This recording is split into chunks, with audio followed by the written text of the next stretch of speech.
In this video, class 11, I want to introduce you to something called 3D vectors and thereby something called 3D Cartesian coordinate system. But before we look into 3D vectors, okay, let us again talk about something called a unit vector. In one of the previous videos, I've already spoken about what a unit vector is, okay, which is a vector having unit magnitude and gives us an idea about the direction of the vector. So remember, unit vector is something that gives us an idea about in which direction a given vector is inclined. A letter and an arrowhead above it we know is the symbol for a vector. The moment you see a cap above a letter, you have to understand we are speaking about or we are discussing about a unit vector. So a unit vector is, remember, is given by the vector itself divided by its magnitude. Now, before we proceed any further, let me tell you, or let us discuss, let us talk about the importance of something called unity or one. Now, remember, while measuring anything, defining your unity, that is to define what value should you call one, what should be your one, is very, very important.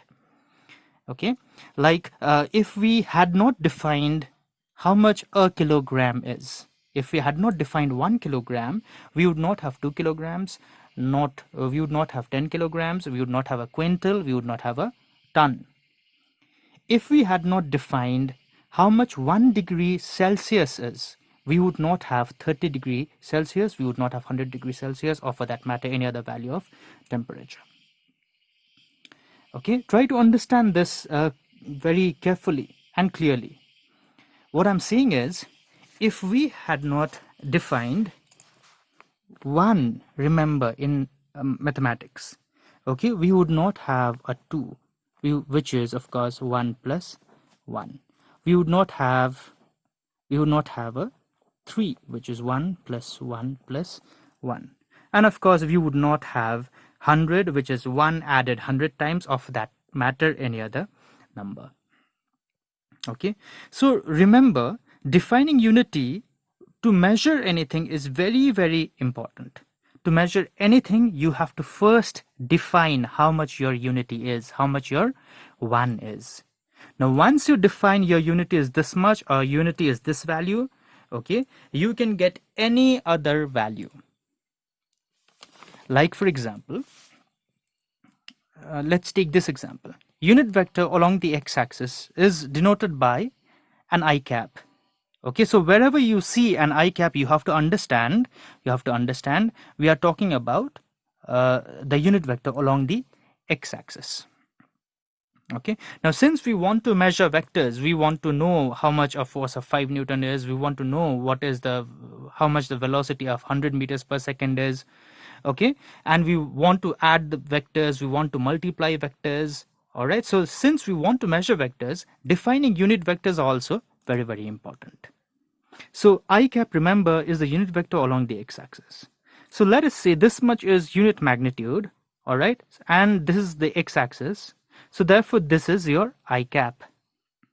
Now, once I know I cap, I can know any other vector. I know the magnitude. Once I've defined my I cap, I know the magnitude of any other vector in that particular direction.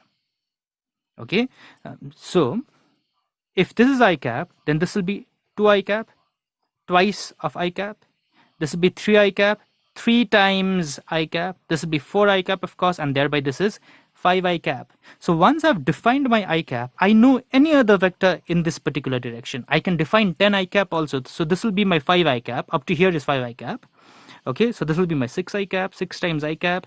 This will be my 7 times I cap, 8 times I cap, 9 times I cap, 10 times I cap. Okay, so this up to here, from here, this is the origin. From here to here is my 10 times I cap. So you can see here that once we define our unit vector, we get to know any other vector in that particular direction. Okay, so there lies the importance of something called a unit vector, remember, and your unity. Okay, defining unity is very, very important. So therefore, here now, unit vector along the y-axis is denoted by a j cap, unit vector along the z-axis is denoted by a k cap. So the moment you see I cap, j cap, and k cap anywhere, okay, you have to understand these are the unit vectors along the x-axis, y-axis, and z-axis respectively. Now let us look at something called the 3D Cartesian coordinate system. Okay, now the name might sound complicated, okay, but it's nothing but your x, y, and z axis respectively. You're so used to seeing the 2D Cartesian coordinate system, which is the x and the y axis respectively. Sorry for this disturbance, class 11, but there's a small problem in my picture, okay, which is this. In my picture, I have shown this line, this dotted line, okay, to be parallel to the x-axis. When remember, this line should be parallel to this vector r, this dotted line joining the tip of the vector yj cap and this vector a joining the two tips. This line should be parallel to vector r over here. Okay, so the picture should be like this. So please pause the video first, okay, and draw this picture. Remember, this dotted line is to be parallel to the z-axis. This dotted line is to be parallel to the x-axis, and this dotted line, as I mentioned earlier, is to be parallel to the vector r. So as we proceed further with the video, and though I'm discussing this very picture, please consider this line to be parallel to the vector r. So after this small disturbance again starts the original video. Okay, now remember, if we fix the direction of the x-axis and the y-axis, say for example this is the x-axis, this is the y-axis, then the z-axis has to be in this direction. Why? Because the 3D Cartesian coordinate system also obeys something called the right hand screw rule. Okay, so what I'm trying to say is, if this is my x-axis and this is my y-axis, so what I do is I place my right-handed screw at the origin over here, and then I rotate from x to y, because x comes first, so therefore I rotate it from x-axis to y-axis. So if I rotate my right-handed screw from x-axis to y-axis, that is in the anti-clockwise sense, what happens? My right-handed screw comes in the outward direction. So therefore that also will be the direction of my z-axis. So the direction of the z-axis is given by the right-handed screw, remember. So to say, I cannot have, if this is my positive x-axis, this is my positive y-axis, I cannot have my positive z-axis in this direction. Okay, positive z-axis has to be in this direction. This will be negative z-axis. Why? Because my right-handed screw gives that direction. Right-handed screw, when I rotate from x to y-axis, it comes out. So this has to be the direction of the positive x-axis. Or for that matter, let's take this example. If this is the x-axis, this is the y-axis. Okay, I rotate my right-handed screw from x to y. My right-handed screw goes inward. So this will be my direction of the z-axis. Remember that. So the direction of the z-axis, don't forget, is given by the right-handed screw. Now, once we are done with that, okay, this vector that you see, this vector a over here, is a 3D vector. It's like this. That is, say for example, this is the x-axis, this pen represents the y-axis, and this green pen, okay, I hope you can see this, this represents the z-axis. All right, it's like you're looking at the three corners of a room.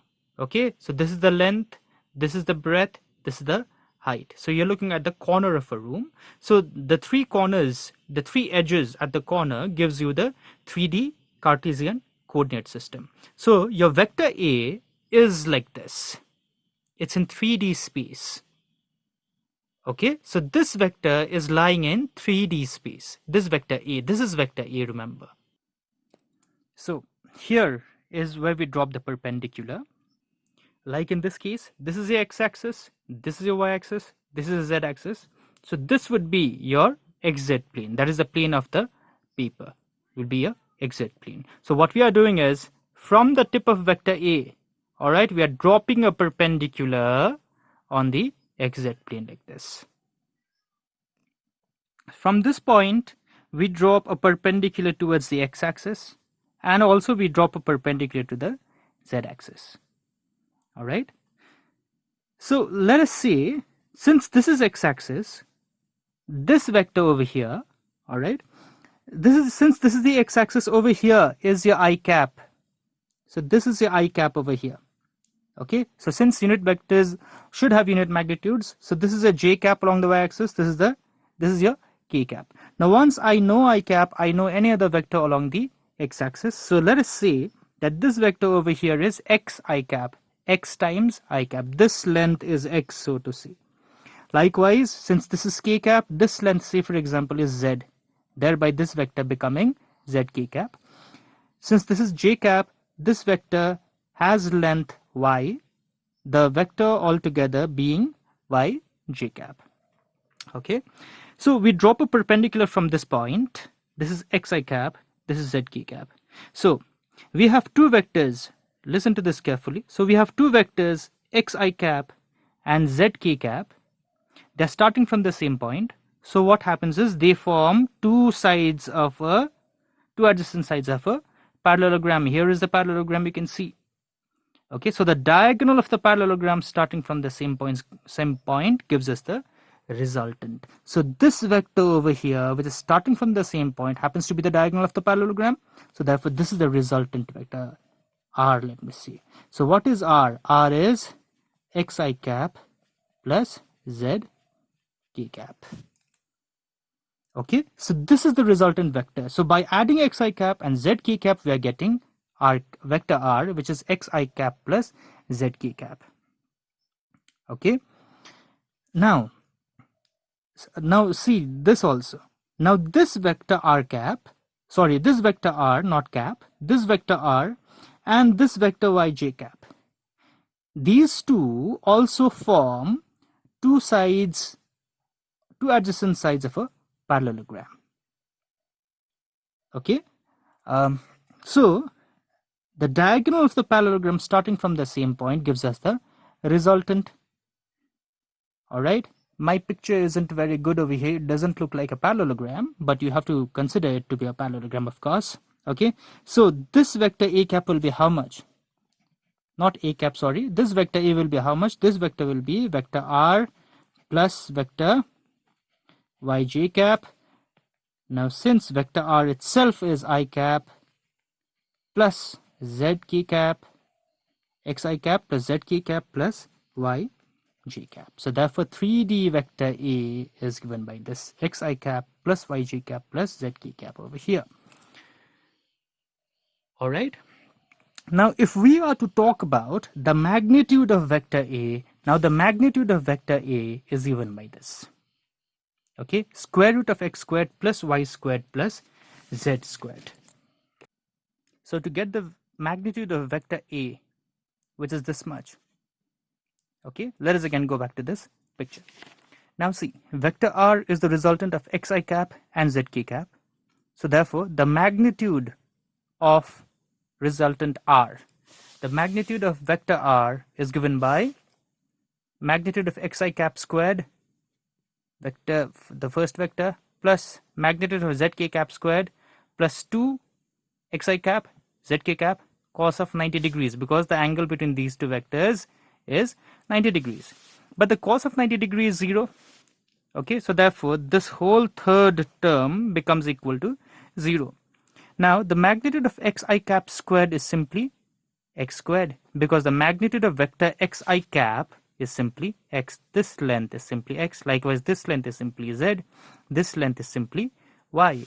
So therefore, magnitude of x I cap squared is x squared, and likewise z k cap squared is z squared. So the magnitude of this vector r is square root of x squared plus z squared. But we are to find the magnitude of this vector a. Now vector a being the resultant of vector r and y j cap, so therefore magnitude of vector a is vector r squared, magnitude of vector r squared plus magnitude of vector y j cap squared plus 2 into magnitude of r into magnitude of y j cap cos of 90 degrees. Again remember this angle, the angle between vector y j cap and vector r is still 90 degrees, because this lies in the xz plane, remember, which is perpendicular to the y-axis. So this angle is also 90 degrees. So this angle is 90 degrees, remember. So therefore cos 90 being 0, this whole third term again becomes 0. Now substituting the value of magnitude of r, which is this, so we get, and squaring it, we get x squared plus z squared plus y squared. So the magnitude of vector A is square root of x squared plus y squared plus z squared. So in this video, learn this very, very carefully, understand this very carefully, that a three-dimensional vector is represented by this, okay, and whose magnitude is given by this. Remember that.